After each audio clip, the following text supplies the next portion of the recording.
Mati.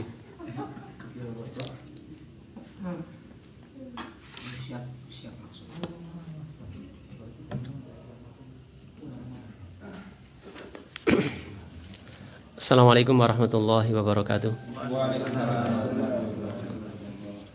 Alhamdulillahirabbil alamin wassalatu wassalamu ala asyrafil anbiya'i wal mursalin nabiyyina Muhammadin wa ala alihi wa ashabihi ajma'in. Asyhadu an la ilaha illallah wahdahu la syarikalah wa asyhadu anna Muhammadan abduhu wa rasuluhu la nabiyya ba'da.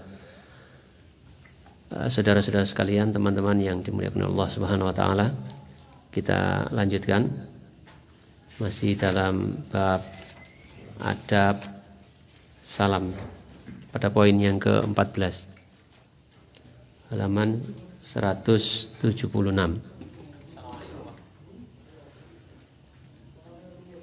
Al-musafahatu ma'as salam.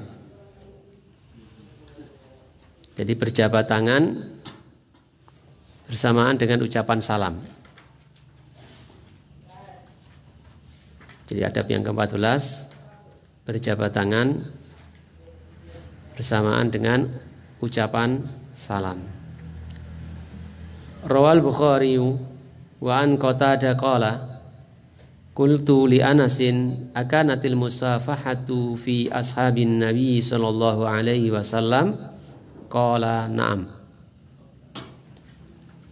Imam Bukhari meriwayatkan dari Qatadah, an Qatadah dari Qatadah. Qala, Qatadah berkata, qultu li Anasin. Qultu, aku bertanya, li Anasin kepada Anas. Aku berkata kepada Anas, maksudnya aku bertanya kepada Anas. Akanatil musafahatu fi ashabin Nabi sallallahu alaihi wasallam.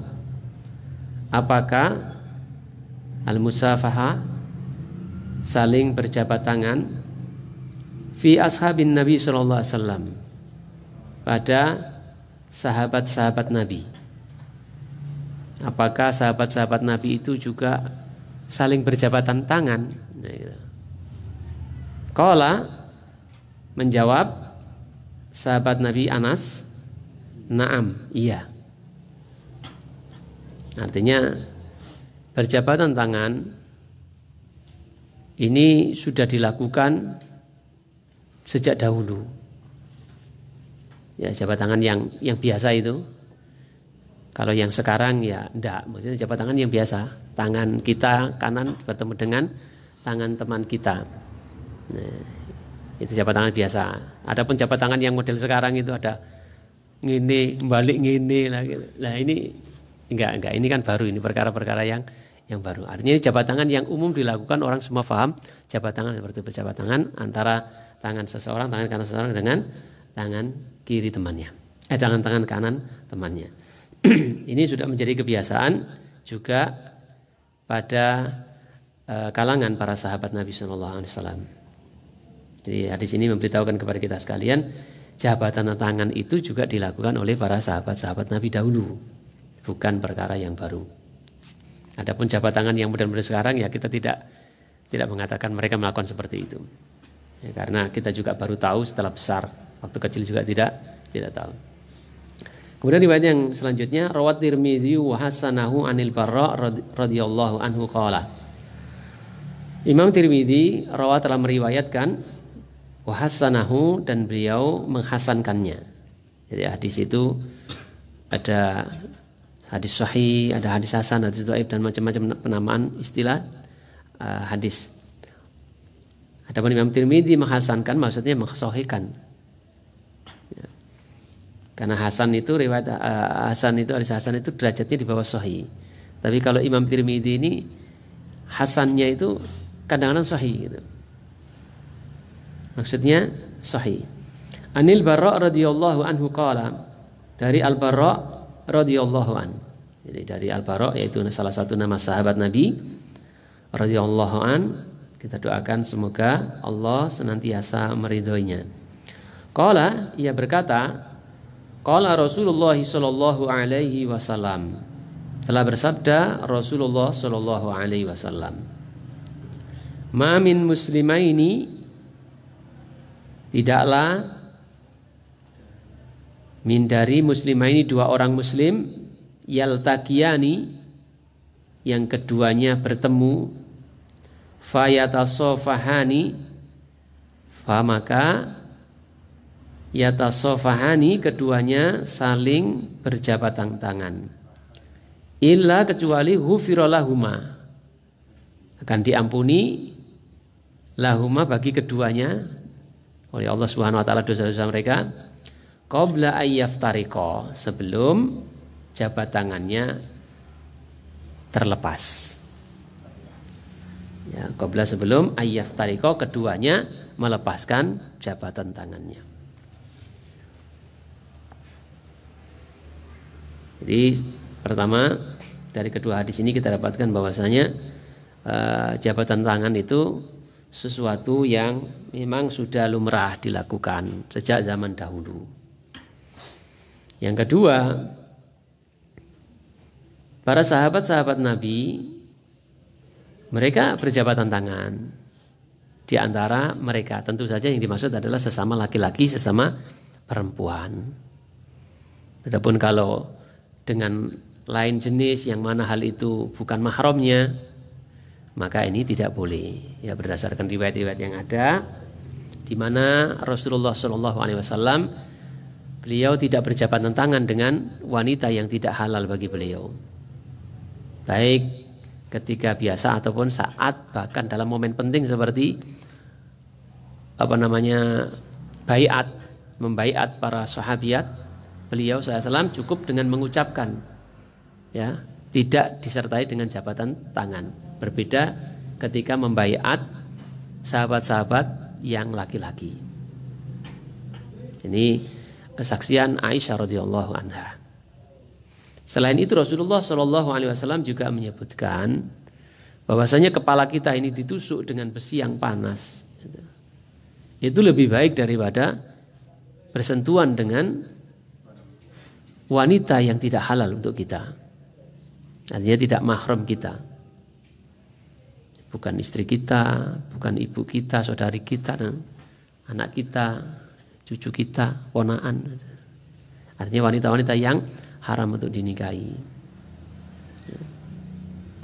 Kalau istri menjadi mahram karena pernikahan, nah, boleh. Bahkan lebih dari itu boleh. Ya, berdasarkan hadis-hadis yang ada, diantaranya yang kita sebutkan tadi, maka berjabatan tangan dengan lawan jenis yang bukan mahram itu haram hukumnya. Dari sini apalagi lebih daripada itu. Berjabatan tangan saja tidak boleh, apalagi gerayang-gerayang kan gitu. Nah, makanya pacaran itu tidak boleh. Karena pacaran itu umumnya adalah mencari kesempatan untuk begitu. Gitu. Makanya kata nenek itu berbahaya.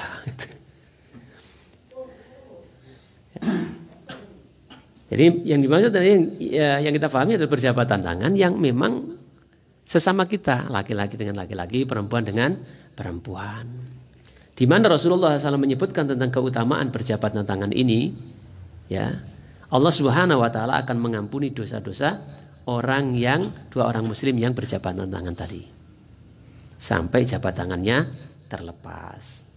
Nah, mungkin karena hadis ini setiap kali kita jabat tangan kadang-kadang ada yang dikentrok-kentrok gitu. Gitu. Mungkin berguguran dosa-dosanya gitu. Ya mungkin begitu ya. Karena ada jabatan tangan. Memang ada keutamaan. Artinya ini bukan harus kentrok-kentrok, karena jabatan tangan itu saat kita bertemu dengan saudara kita itu disunahkan gitu. Untuk berjabat tangan selain mengucapkan salam juga berjabatan tangan. Dan itu keutamaannya adalah Allah ampuni dosa-dosa kita. Nah, kalau kita amalkan seperti ini, insya Allah nggak ada yang gak wawawan gitu antara kaum muslimin gitu. Gitu. Ketika bertemu, ya kita disunahkan untuk mengucapkan salam. Artinya mendoakan saudara kita. Ya kan? Assalamualaikum itu kan sebuah doa, kalimat doa yang kita ucapkan ya untuk saudara kita, agar Allah Subhanahu wa taala memberikan keselamatan kepadanya, memberikan rahmatnya, kasih sayangnya, dan memberikan barokahnya. Kalau dibaca secara lengkap, Assalamualaikum warahmatullahi wabarakatuh. Yang kita kemarin pelajari ada 3 ucapan salam yang bisa kita ucapkan. Pertama, assalamualaikum, di mana Rasulullah SAW mengatakan isrun, dia dapat 10 kebaikan. Ketika ada sahabat yang mengucapkan assalamualaikum warahmatullahi, kata Rasulullah SAW, isruna, 20. Jadi ketika dia mengucapkan assalamualaikum warahmatullahi, maka dia mendapatkan 20 kebaikan. Tapi kalau dia mengucapkan secara lengkap assalamualaikum warahmatullahi wabarakatuh, Rasulullah SAW katakan salasun, 30. Ya, ketika kita mengucapkan, ketika bertemu dengan saudara kita ucapkan assalamualaikum. Maksudnya saudara sesama muslim. Walaupun itu beda pandangan dan sebagainya, kalau dia muslim kita ucapkan salam, kita doakan kepadanya. Kalau ini kita amalkan, maka akan menghilangkan rasa yang tidak enak. Apalagi sampai berpisah, bercerai-berai karena berbeda pandangan, berbeda imam sholat, berbeda macam-macam.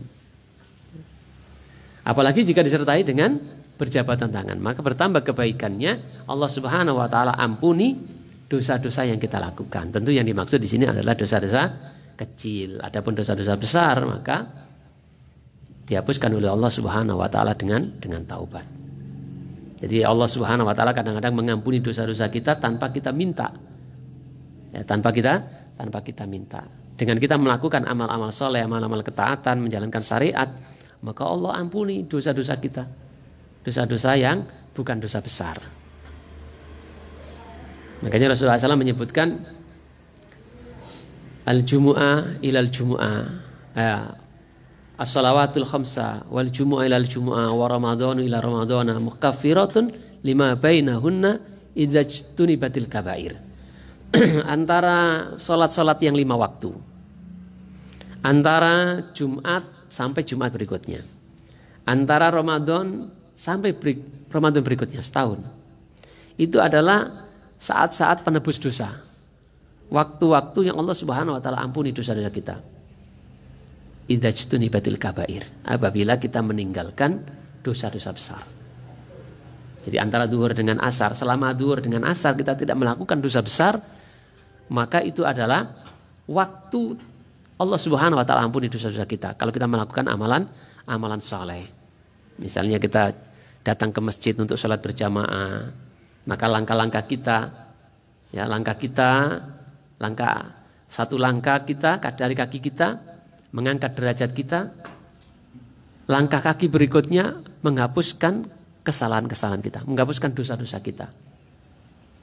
Demikian pula antara Jumat dengan Jumat berikutnya. Ini semua adalah pintu-pintu yang bisa kita lakukan, di mana akan mendatangkan ampunan dari Allah Subhanahu wa taala atas dosa-dosa yang semua kita pasti melakukan dosa. Ya, semua kita, siapapun dia, sampai nabi dan rasul pun pernah melakukan dosa, karena memang mereka adalah manusia seperti kita. Di mana Rasulullah SAW mengatakan al-insan makanul khata' wan nisyan. Manusia itu adalah tempatnya salah dan tempatnya lupa. Atau dalam riwayat yang lain Rasulullah mengatakan kullu bani adama khata'un wa khairul khata'ina at-tawwabun.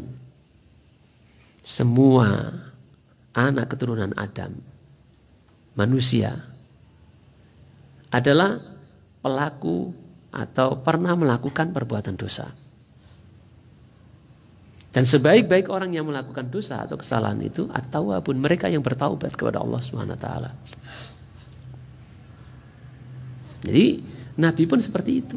Makanya ditegur sama Allah Subhanahu wa taala agar tidak berkelanjutan. Langsung ditegur, beda dengan kita. Ya, beda dengan kita. Kalau Nabi maksum, dijaga oleh Allah Subhanahu wa taala dari terjatuh kepada dosa yang berterus-terusan. Kesalahan dilakukan, tapi Nabi tidak pernah melakukan dosa besar karena dijaga oleh Allah Subhanahu wa taala, dan kalaupun melakukan dosa, maka langsung diingatkan oleh Allah Subhanahu wa taala sehingga dosa itu tidak terus dilakukan. Sementara kita sekalian ini bukan pribadi yang maksum. Maka kadang-kadang kita ini berlarut-larut bahkan melakukan dosa, karena seringnya melakukan dosa menjadi biasa.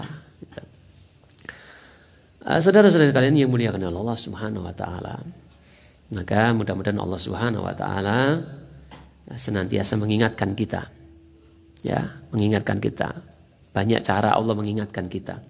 Kemarin sempat kita sampaikan, kadang-kadang orang yang minta nasihat kepada kita, justru kita mendapatkan nasihat dari pertemuan itu. Dari kasusnya dan sebagainya kita mendapatkan nasihat. Artinya ini adalah nasihat dari Allah Subhanahu wa taala untuk kita, kebaikan Allah untuk mengingatkan kita. Didatangkan orang yang minta nasihat, ya, dan itu adalah hak kewajiban orang yang dimintai nasihat untuk memberikan nasihat. Tapi dia dari pertemuan itu justru yang menasihati mendapatkan nasihat yang baik dari kisah yang diceritakan lah, dari omongan dan sebagainya, dari omongannya sendiri bahkan. Ikhwani fillah rahimani wa rahimakumullah. Nah, kita kembali pada pokok pembahasan, bahwasanya adab ketika kita bertemu, ya, adab ketika kita mengucapkan salam itu disertai dengan berjabatan tangan, dengan catatan tadi sama-sama muslim, sama-sama laki-laki, sama-sama perempuan. Adapun lawan jenis boleh asal dia mahram kita, halal untuk kita bersentuhan seperti ibu kita misalnya atau istri kita dan lain seterusnya tentang mahram itu. Nah, kemudian Rasulullah SAW mengkabarkan tentang kebaikan dari berjabatan tangan, maka hendaknya ini tidak kita lalaikan. Adapun dalam kondisi yang memang bahaya seperti kasus corona ini, maka kalau memang sebaiknya tidak salaman itu lebih baik, maka kita hindari, ya, mendapatkan kebaikan itu dengan tidak salaman, karena kita tidak tahu mana di antara kita ini yang membawa virusnya, gitu. Membawa virusnya. Jadi kita tetapkan saja mari ini gak usah salaman yo, gitu.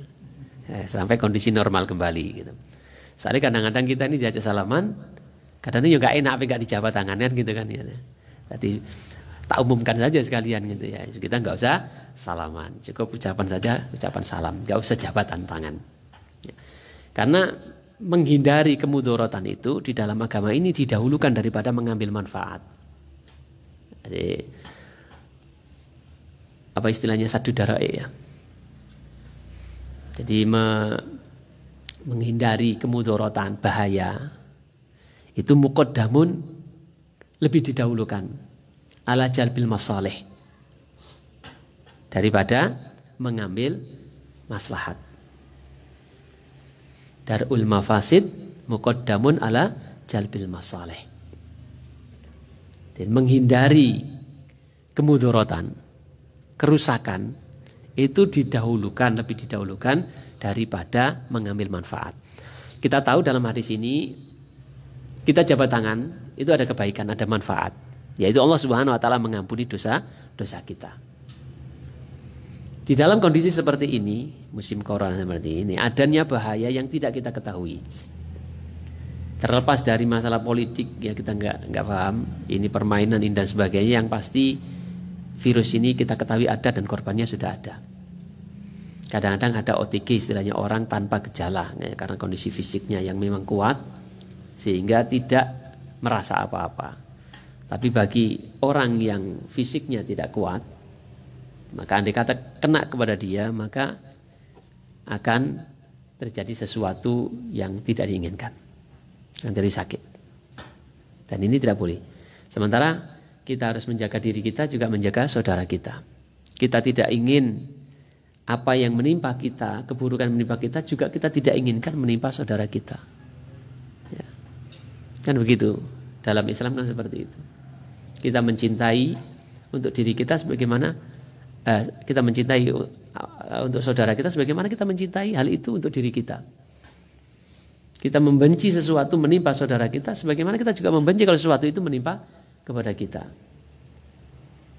Maka kita juga tidak boleh memberikan bahaya dan juga selain tidak boleh membahayakan diri sendiri.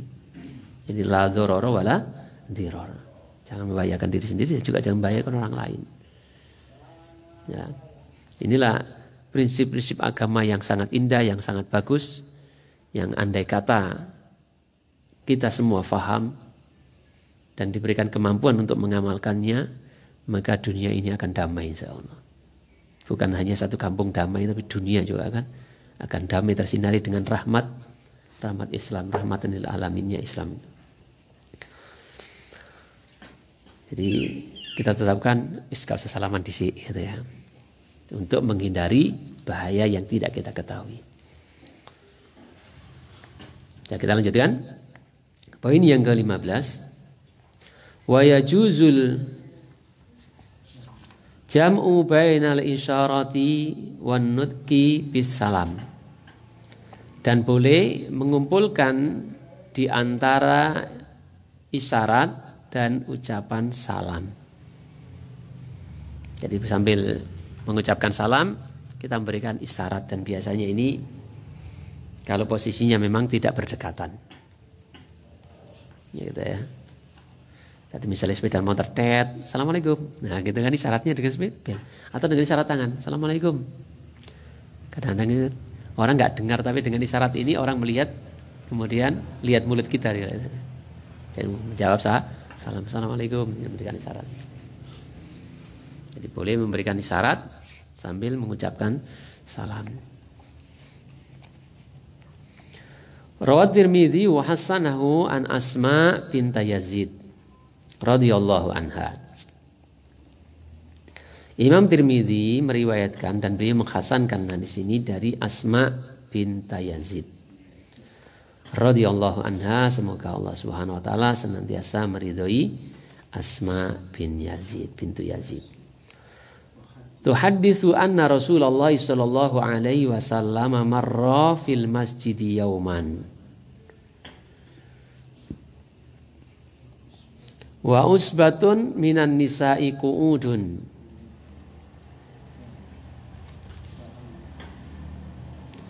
fa alwa biyadihi bitaslimi wa asara Abdul Hamid biyadihi.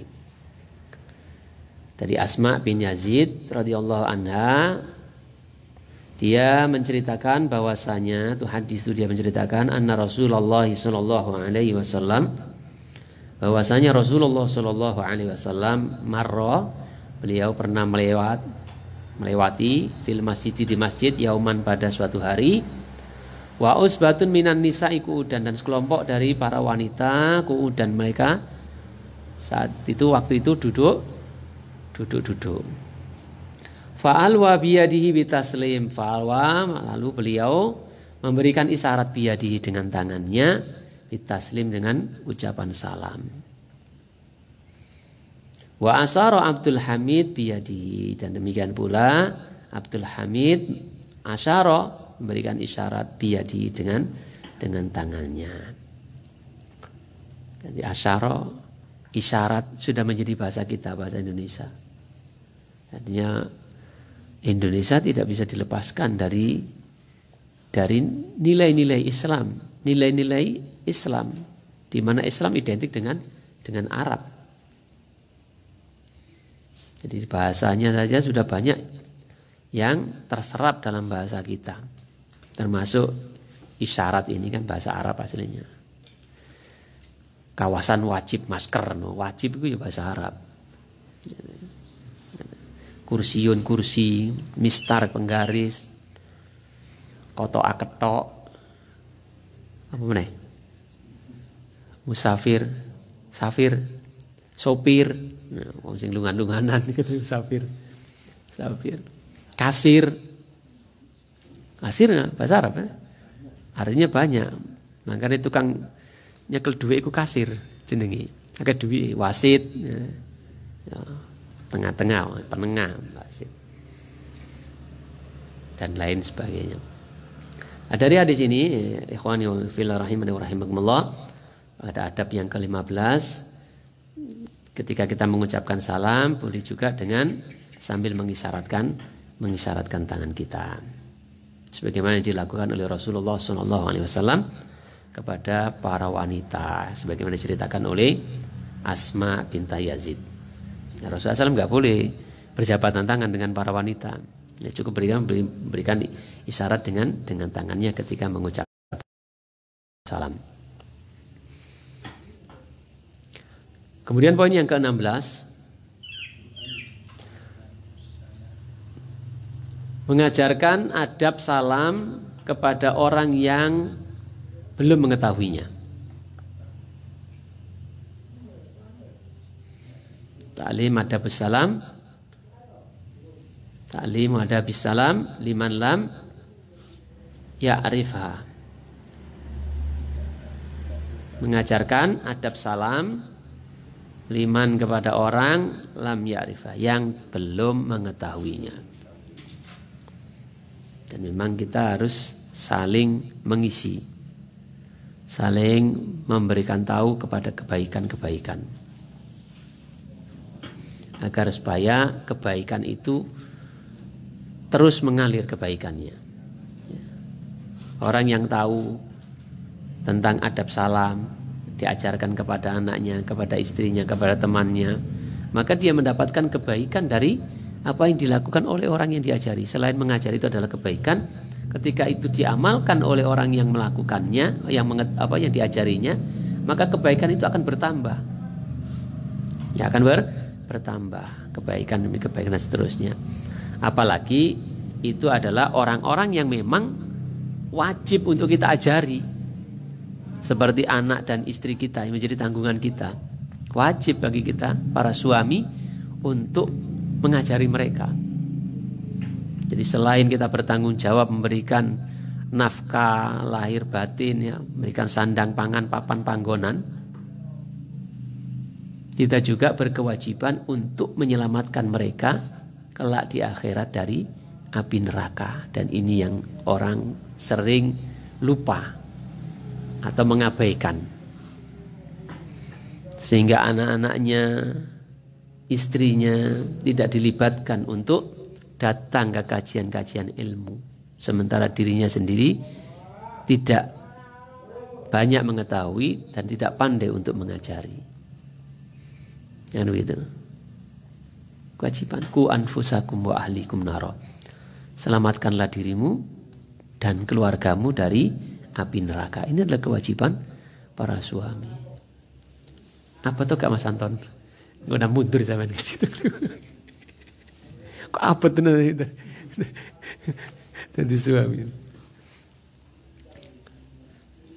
Jadi rawat Tirmidzi wa hasanahu an Kaldata bin Janbal Hanbal anna Safwan ibna Umayyah ba'athahu bilabanin walibain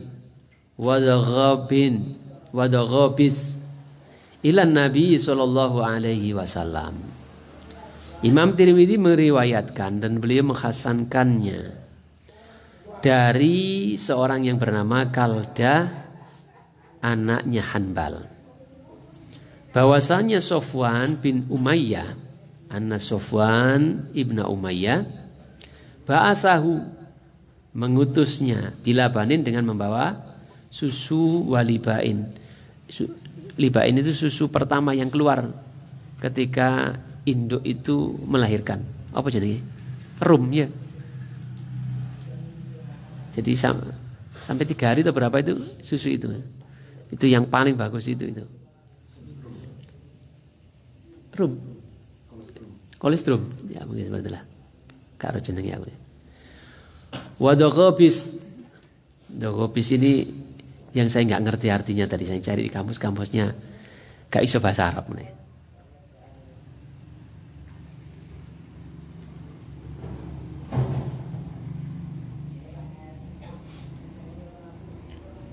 Ilan Nabi sallallahu alaihi wasallam. Jadi bahwasanya Safwan bin Umayyah mengutusnya mengutus Kalda, ya, dari Kalda bin Hanbal, bahwasanya Safwan bin Umayyah mengutus dia kepada Nabi sallallahu alaihi wasallam dengan membawa susu dan tadi itu. Wan Nabi sallallahu alaihi wasallam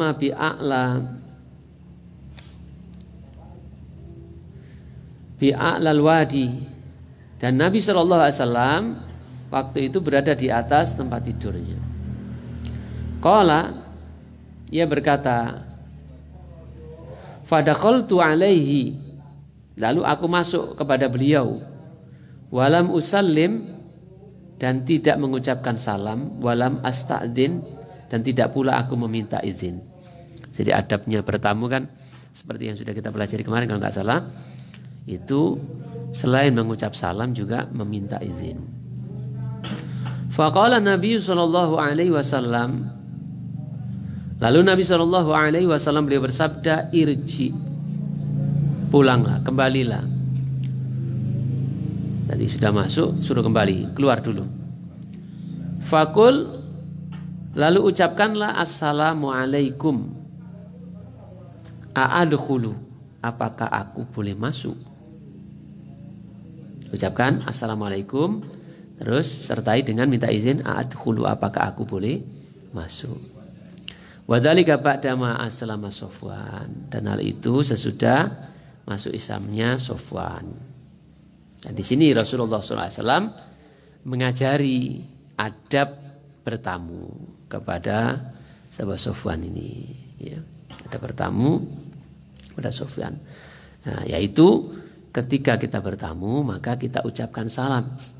Kalau memang itu tuan rumahnya adalah seorang Muslim, ya, karena kita tidak boleh mendahului salam kepada orang kafir.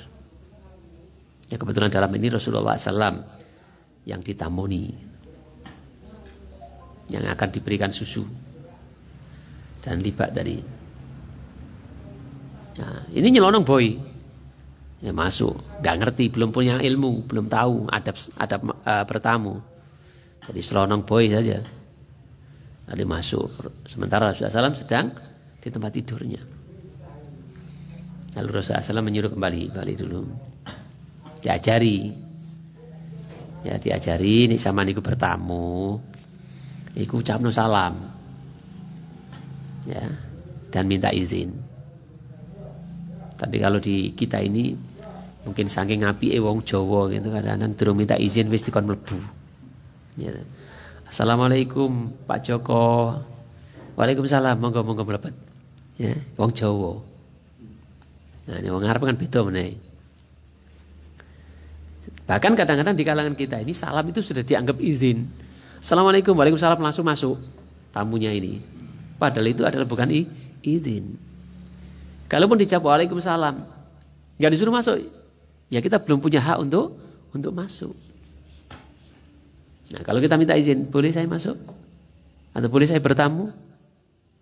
Kalau tuan rumahnya, oh maaf, ya saat ini saya belum pengen terima tamu. Saya lagi sibuk dan sebagainya, sampean pulang dulu. Ya pulang. Oh jemakso. Ini adabe bertamu yang diajarkan dalam agama kita yang mulia ini. Orang Arab dahulu, orang Arab jahiliyah saja tahu itu. Ya, kita katakan tahu itu berdasarkan cerita ketika Rasulullah SAW dikepung rumahnya. Mau dibunuh kan itu kan. Rasulullah SAW mau dibunuh itu. Ya orang mau bunuh itu gampang saja kan gitu. Apalagi banyak kabilah-kabilah yang berkumpul, langsung digerutuki saja di rumahnya, gedor rumahnya, ketemu bunuh kan gitu. Tapi mereka tahu itu, mereka nggak berani masuk, ditunggu keluarnya kan, tunggu keluarnya. Tapi Allah menakdirkan mereka tertidur dan Rasulullah SAW keluar. Padahal niatnya mau bunuh itu, udah tahu Muhammad ini di dalam rumah. Itu orang Arab jahiliyah yang kita katakan jahiliyah begitu. Itu aja tahu kan gitu. Bahwasanya masuk rumah orang tanpa izin itu bukan perkara yang nggak bagus, yang nggak beradab.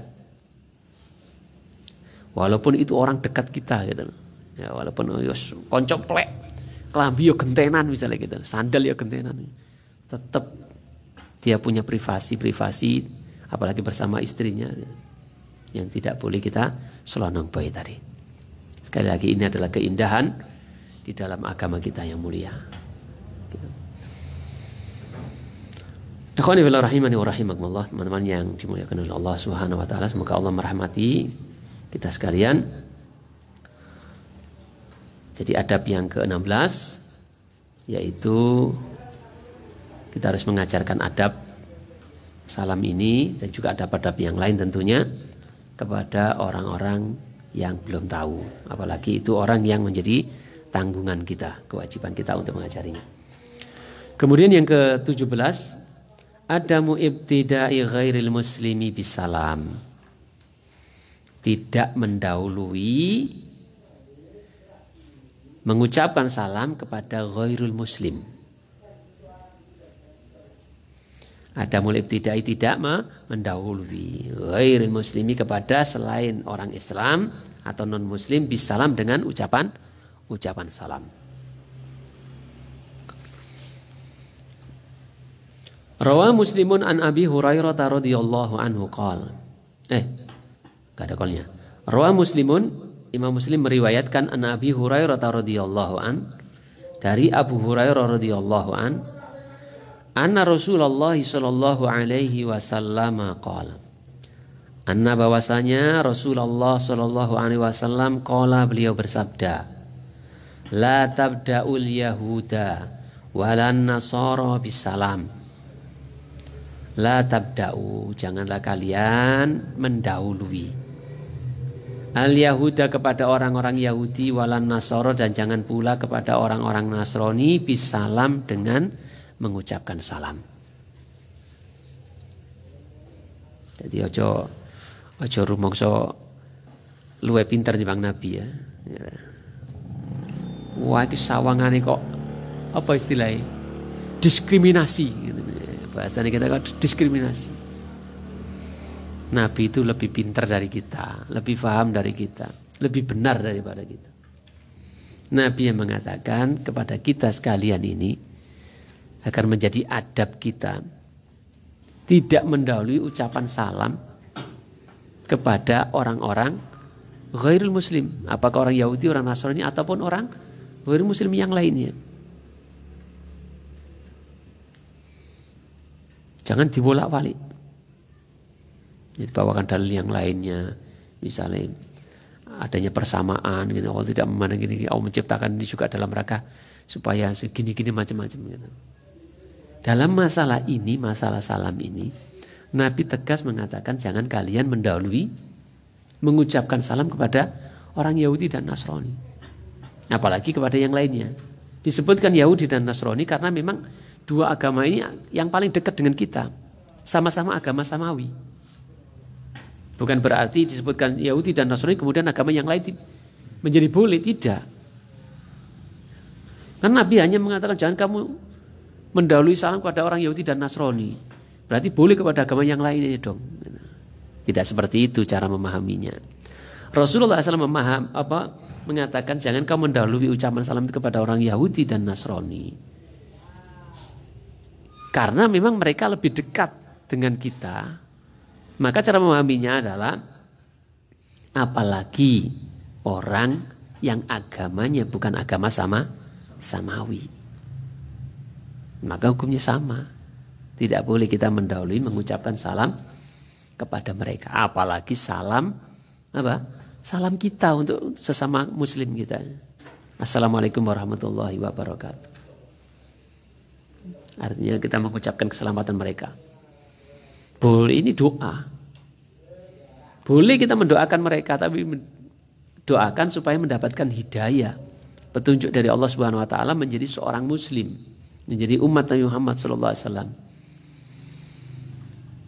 Tapi kalau mendoakan keselamatan, kesuksesan dan sebagainya, selamat hari raya, selamat kelahiran Nabimu, Tuhanmu dan sebagainya, ini nggak boleh. Ini berarti kita membenarkan keyakinan mereka. Mereka adalah orang-orang yang di dalam Al-Quran disebutkan tempatnya di neraka. Ya, tempatnya di neraka. Bagaimana kita katakan mereka selamat? Ya. Saudara sekalian yang muliakan oleh Allah Subhanahu Wa Taala, jadi sudah cekak cingkrangi kita tidak boleh mengawali mengucapkan salam pada mereka. Nah, bagaimana kalau mereka mengucapkan salam kepada kita?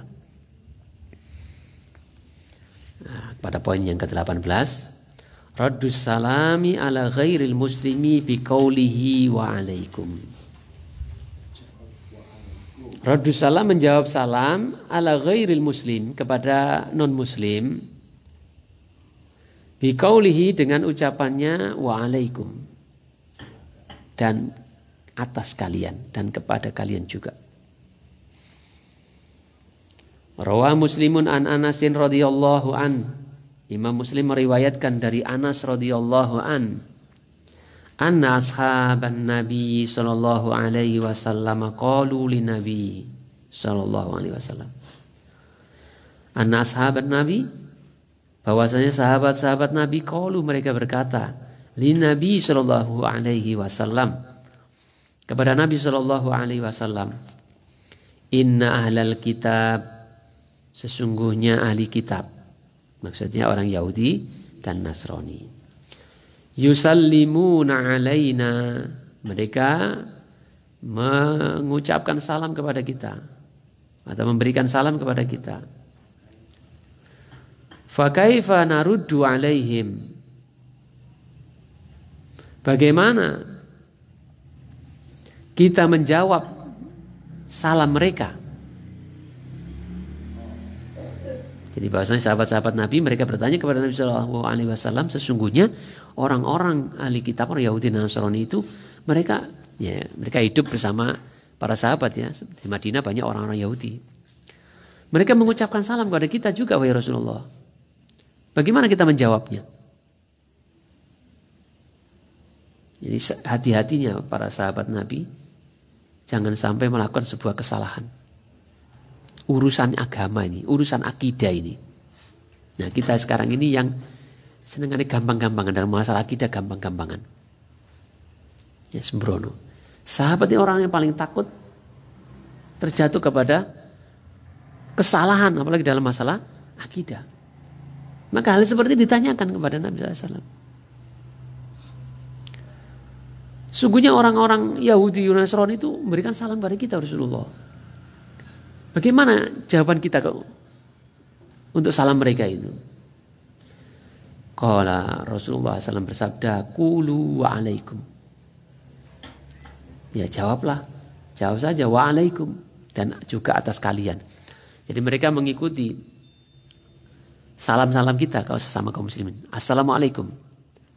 Kalau mereka mengucapkan itu kepada kita, maka jawab saja wa alaikum, dan atas kalian juga. Jadi seimbang. Kalau mereka mengucapkan itu dalam rangka untuk mengejek, maka ejekan itu kembali kepada mereka. Kalau mereka mengucapkan itu ikhlas karena ya ikhlas, bukan karena Allah kalau mereka ya ikhlas atau baik, ya nyopo api-apian, ya jawabannya ya sama. Itu juga kembali kepada mereka. Bukan kita jawab yang macam-macam atau tidak kita jawab juga. Ya sesuai dengan apa yang mereka inginkan. Assalamualaikum, waalaikumsalam, atau waalaikum saja.